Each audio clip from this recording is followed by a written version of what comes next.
Hi everyone, this is Aidan for Fluid Mechanics 101, and in today's video I'm going to be talking to you about the least squares gradient scheme. Now, in the previous talk I talked about the Green-Gauss cell-based and node-based gradient schemes, and in this talk I'm going to compare and contrast that method with the least squares gradient scheme, which is the other popular choice of gradient scheme that you can adopt in your CFD calculations. Now, more specifically in this talk, I'm going to do a derivation of the least squares gradient approach, and then also going to look at an example problem so you can see exactly how the least squares gradient scheme is used when applied to an example cell.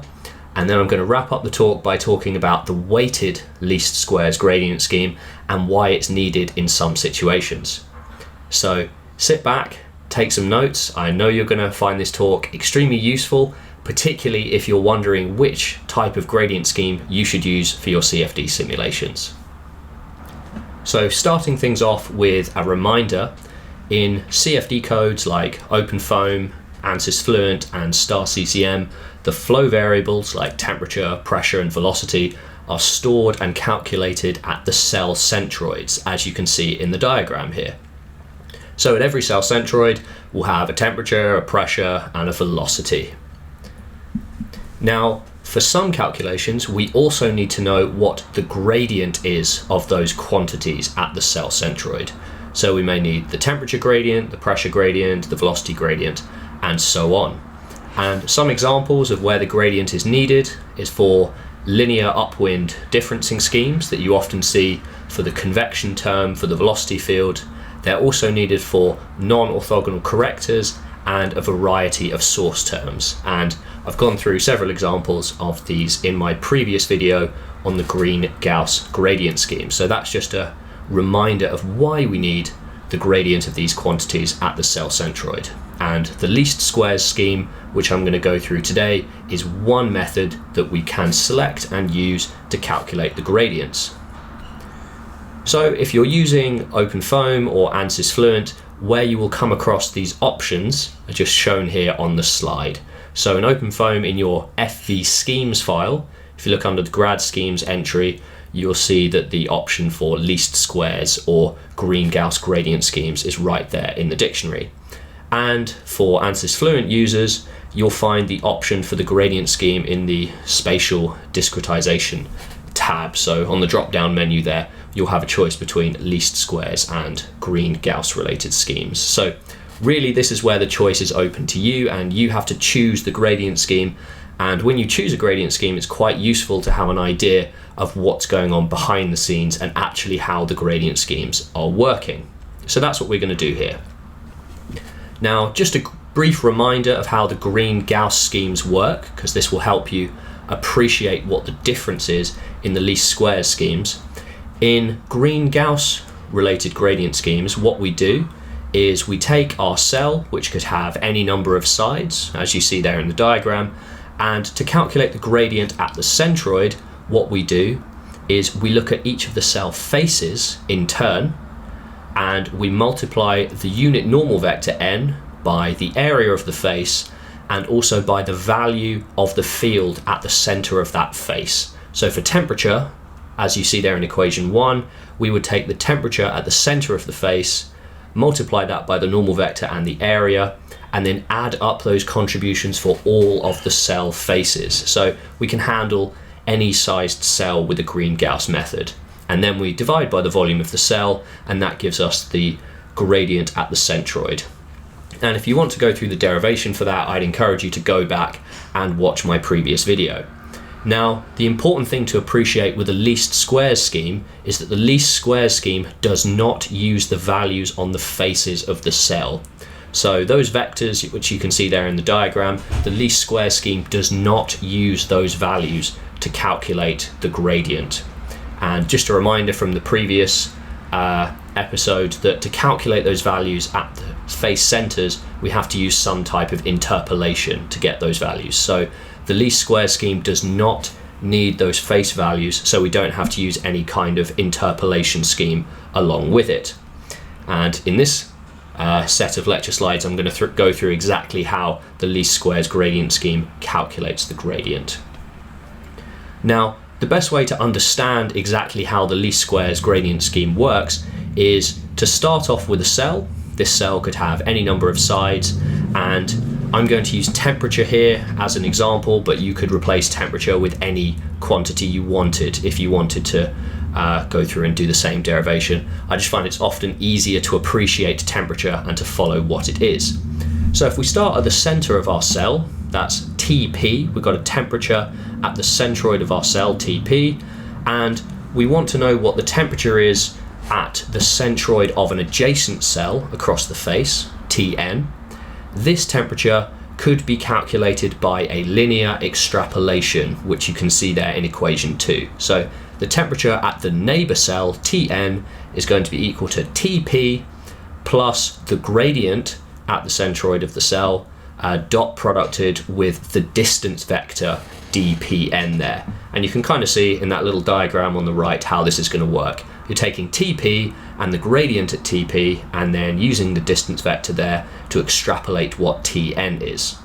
Now, it's useful to start by writing down equation 2 because we know what Tn is, we know what Tp is, and we also know what the distance vector is, dpn. So the unknown in that equation is the temperature gradient, which is what we're going to solve for. So bear that equation in mind as we move forward through the next few slides. What we're going to do to derive the least squares approach is to repeat that same process for every one of the cell faces that the cell has. So as you can see here, for each of the neighbors, we can say that the neighbor cell temperature, Tn, is going to be the temperature at the centroid of our cell, Tp, and then extrapolated using the gradient and the distance vector, where this time, of course, the distance vector will be different for each of those faces, and the neighbor temperature Tn will be different for each of those faces. So if you just write down the same equation for each of the faces, you'll arrive at a set of equations which you can see here in equations 4 through 6. And the important thing to remember is we have one equation for each face that the cell has. So if you have a triangle, you'd have 3 equations, or if you had a quadrilateral, you'd have 4, and so on. The important thing to remember with these equations is that in all of the equations, the temperature gradient at the cell centroid, that's grad Tp, is the same in each of those equations, and it's the unknown that we're solving for. And of course, the dpn vector and the Tn's will be different for each of those equations. Now the trick is to subtract Tp from both sides of each of these equations, and what most of you will probably have realized by now is that we actually have a matrix equation, and that matrix equation is given there in equation 10. We've got Tn minus Tp, that's a vector of temperature differences on the left, and on the right hand side we've got dpn, that's a matrix of the distance vectors multiplied by our unknown temperature gradient there, grad Tp. And I find it easier to flip the equation the other way round to swap the left and the right hand side, so we can actually see that we've got an equation in the form ax equals b, which you can see there in the bottom right hand corner. X, of course, in linear algebra being the unknown vector, which in this case is the temperature gradient vector, a being the matrix of coefficients, dpn, and b being the right hand side, which is the temperature difference vector. And this derivation is quite easy to follow. Feel free to just jot it down on a pen and paper for yourselves if you want to follow along. Now, the important thing to note with this matrix equation is that the matrices are not square. And if you want to appreciate this, just think of a quadrilateral cell which has 4 faces, and how the equations would look when written out in full is shown there in equation 12. So along the top there we can see we've got the 3 components of the distance vector, x, y, and z. Then we've got the 3 components of the temperature gradient there as a column vector, and then on the right hand side we've got the temperature difference. And you can see that we've got one equation for each of those faces, so stacked on top of each other. And if you think of that second bullet point there, you can see we've got a 4x3 matrix multiplied by a 3x1 matrix, which gives a 4x1 vector there. And an easy way to think of these non-square matrices is to look at that simple multiplication I've done there, and the inner 2 numbers in the first two brackets there. So the 3 and the 3 should be the same. So you can see we've got a 4 by a 3 times by a 3 by a 1, and the 3's are the same, and then that gives us a vector that's 4 by 1, which are the outer two numbers there. So if we had an n-sided cell, we may have a pentagon or something with more sides, this set of equations would be n by 3 multiplied by 3 by 1, and that will give us an n by 1 vector on the side. So really, I like to think of these equations as just stacked on top of each other, and each equation that's stacked on top just represents an equation for each of the faces. Now, before we go about getting a solution, it's also worth remembering from linear algebra that because the equations aren't square, we can't get an exact solution to these equations. And don't worry, we're going to deal with that in the next few slides. So, because we can't get an exact solution to these equations, one thing we can do is we can get an approximate solution, or we could make a guess at a solution. So what would happen if we did that? If, for example, we took a guess and we made an approximation for what the temperature gradient vector was, then with that approximation, we'd get an error in each of the equations.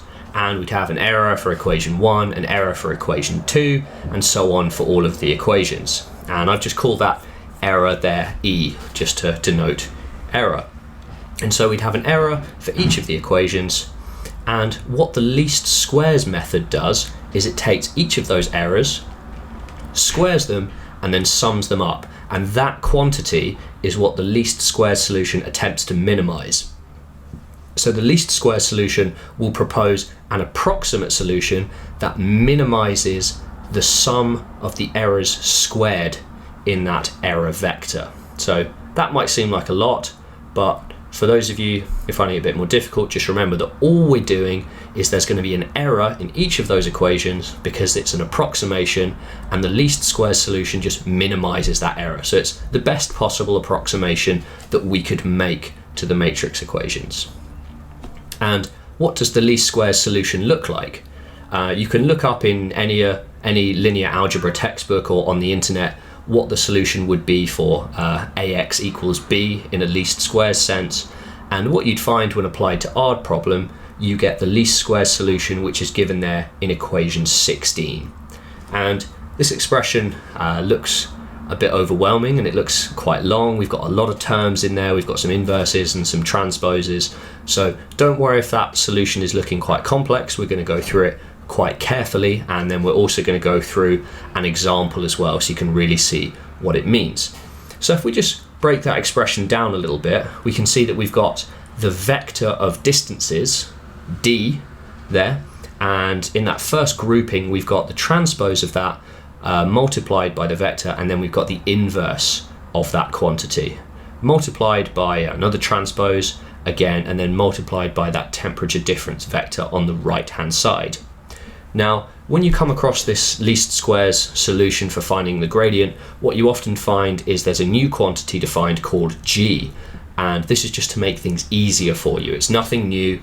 G is basically just a grouping, and it's the quantity of d transpose multiplied by d. And if you just substitute in for g, what you find is you get equation 18, which is the inverse of g multiplied by d transpose and multiplied by that temperature difference vector. And this is purely for convenience, introducing this quantity g. So what does g look like? If we actually think of our matrix D, remember before that we had one equation for each face in the mesh, and that D matrix had 3 components. It had 3 columns and then n rows. Then if we take the transpose of that, we get the other way round, which you can see there in equation 19, where we've now got n columns and we've got 3 rows. So we've got the x, y, z components top to bottom there. And if we multiply that d transpose by d, what we find is that we get a 3 by 3 matrix, which is G.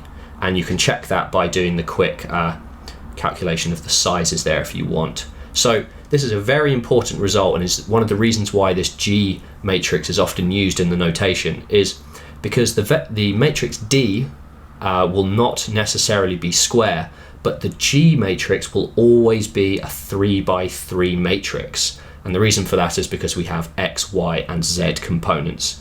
And because G is always going to be a 3 by 3 matrix, that means we can calculate its inverse very easily.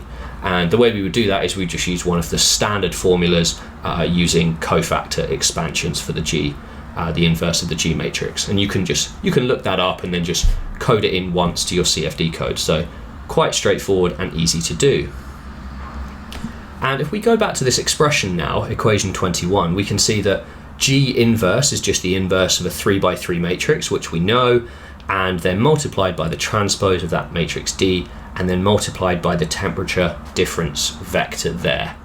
And you can make a very interesting observation about this equation 21, and that is that the quantity G inverse multiplied by D transpose, if our mesh is stationary, which it is for the majority of problems, then we can actually just calculate this quantity once, so do the inverse and then multiplied by the matrix D for all of our cells in the mesh. We can just do that calculation once and then store that quantity.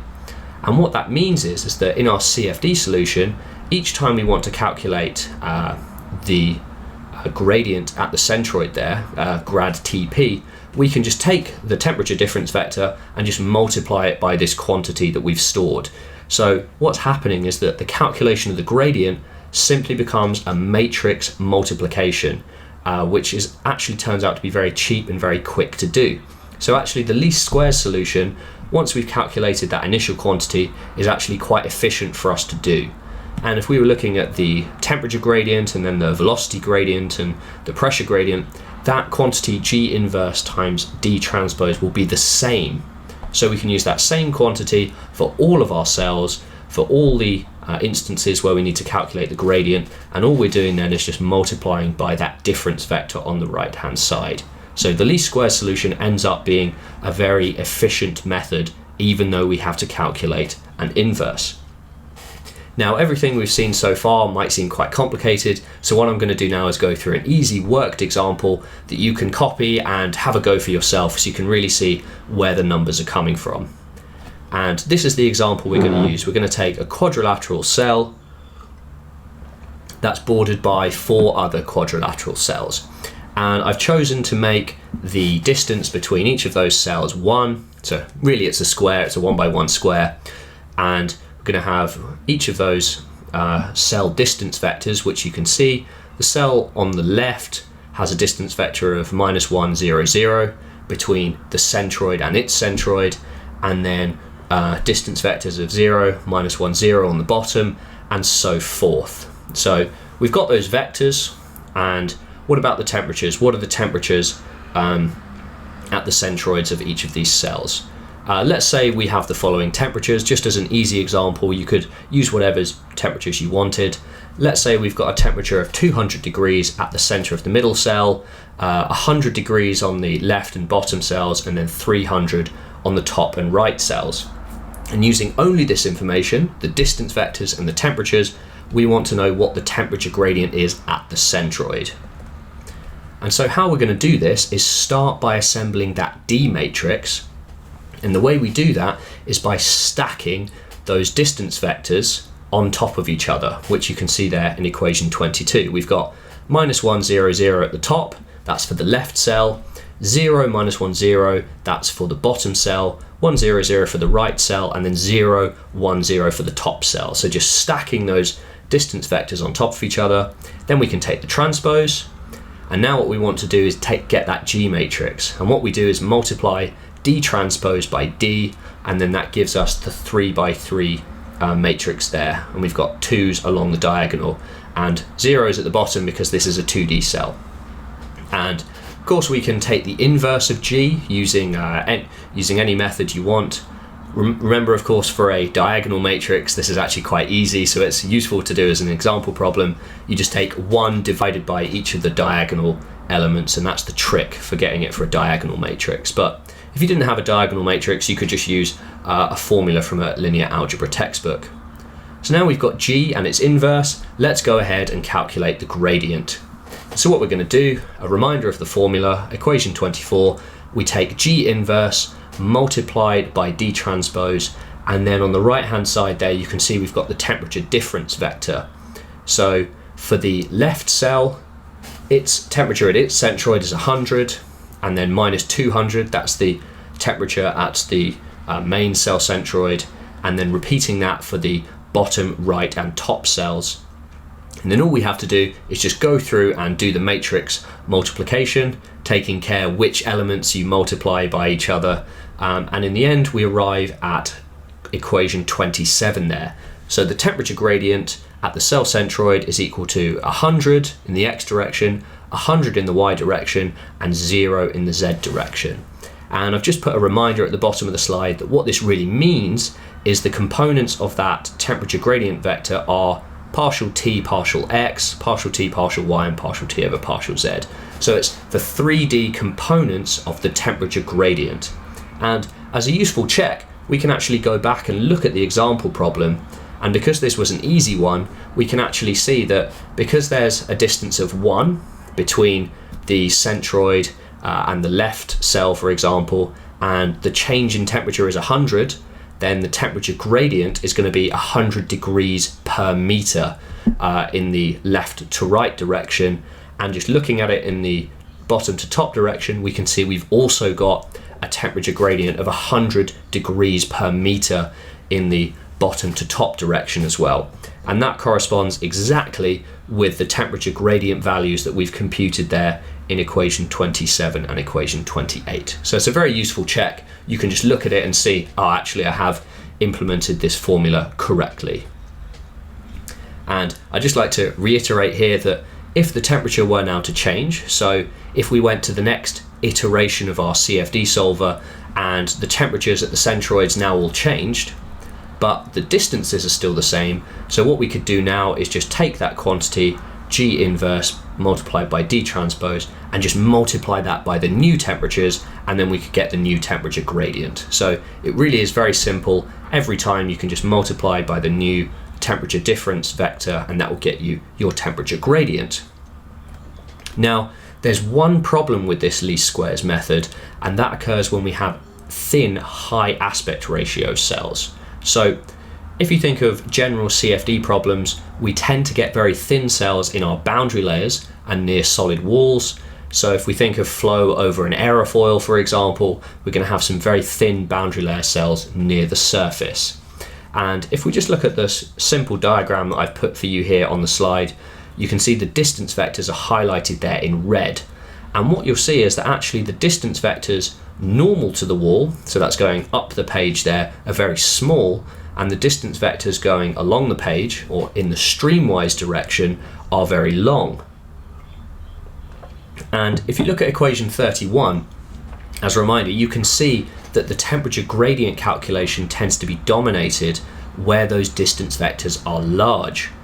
And this is quite unfortunate for these boundary layer problems because we know that the temperature changes most rapidly in the direction normal to the wall. That's where our boundary layer develops.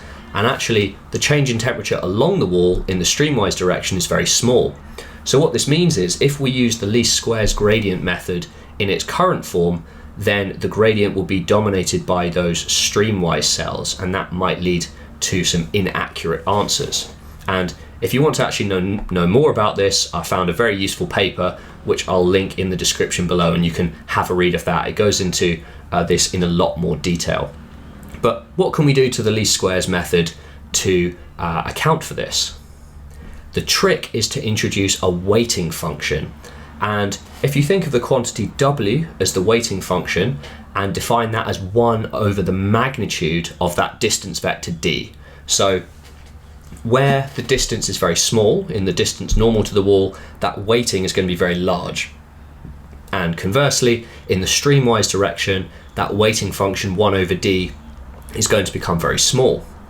And what we could then do is multiply that weighting function by each of the equations that we have.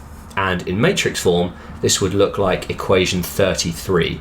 We're multiplying the left side of the equation and the right side of the equation by a matrix of weighting coefficients. And this will be a diagonal matrix, and each of those coefficients will just be 1 divided by the distance vector there. So for our first equation, the cell on the left, it would just be multiplied by 1 divided by the distance between the cell centroid and that cell on the left, and so on. And multiplying by a diagonal matrix is very useful in matrix operations. It's very common, and the reason for that, as we've seen before, is it's easy to invert diagonal matrices. And so if we're now solving equation 33 with 2 weighting matrices on each side of the equation rather than equation 32, how does the least squares solution change? And once again, you can look this up in general form in a linear algebra textbook or on the internet, and what you'll find, substituting in our quantities, that the solution for the temperature gradient is now given by equation 34. And you can see it's similar to what we had before, but now we've got these weighting matrices there, and the transpose of those weighting matrices. But of course, because they're diagonal, the transpose is equivalent to itself, so you could just think of that as a square of the weighting functions there. So we've now got a slightly more complex form of the solution for the temperature gradient. However, the principle remains the same, and we can calculate this quantity g, which you can see there. It's the distance matrices, but now multiplied by some weighting matrices. We can just calculate this quantity once, and again we would end up going through the same procedure, where to calculate the temperature gradient we'd just take that quantity and then multiply it by the new temperature difference vector. So really the weighted least squares approach doesn't really add much to the computational cost. It just adds a little bit to the initial computation of that quantity there, which we can see on the right hand side of equation 34. But then after that, the method is extremely efficient and very accurate, and we can use it for boundary layer and high aspect ratio cells. So just a quick summary of what we talked about today. The least squares method does not use the divergence theorem to calculate the gradient, or as we described here, the least squares method doesn't use the values on the faces of the cell to calculate the gradient. It only uses the distance vectors between the centroid and the centroids of the neighboring cells. So it's very fundamentally different to the Green-Gauss methods, which I went through in a previous talk. And I also talked about why we need the weighted least squares approach, and this is for thin boundary layer cells, because we don't want the method to be weighted by those streamwise cells. We'd like them to be evenly weighted. And a reminder again that the quantities like G inverse, we can only need to calculate once if our mesh is static. If we have a dynamic or a moving mesh, we'd have to update these coefficients each time the mesh moves. However, for static meshes, the least squares gradient is very efficient to compute. So that just about wraps up the talk. I hope you found this talk extremely useful. Now, for those of you who are interested, I've left a link in the description below for a very useful paper. It's quite a detailed paper which goes into a lot of detail behind the Green-Gauss and least squares gradient schemes. But if you're interested and want to learn more, I'd highly recommend just having a read or having a flick through. It really helped me when I was putting together these slides. And at this point, I'd also really like to thank all of you for continuing to support my channel. I really appreciate it. Particularly my patrons on Patreon. I really appreciate the support they're giving me when developing this content, because a lot of it is very difficult and takes quite a lot of work and a lot of research, as you can imagine. And for those of you who would like to support me and support the channel, you can go and do that over on Patreon. If you follow the link in the description below, you can find a link to that. And as an additional thanks for you guys who do follow me on Patreon, I've added some additional extras on there which you can use just as a little extra thanks. And you can get things like, you can get all of the lecture slides here for the talks I've given on YouTube, and I've even put up my template which I use to make all of the slides. So if you're interested in how do I make the slides and format them, I'd like to do something similar for my work, you can get that template over on Patreon as well. And I've also put up on there my fundamentals courses, which you can get, including my second fundamentals course, which I haven't yet fully released, but I've got an early access version up there on Patreon, just as a little thank you to all you guys who continue to support me. So that just about wraps up this talk. Until next time, leave your comments in the comment section below. I love hearing from you, and it really helps to know that actually the lectures I'm doing are helping you out in your own studies. That really means a lot to me. So thanks a lot, guys, and I'll speak to you next time.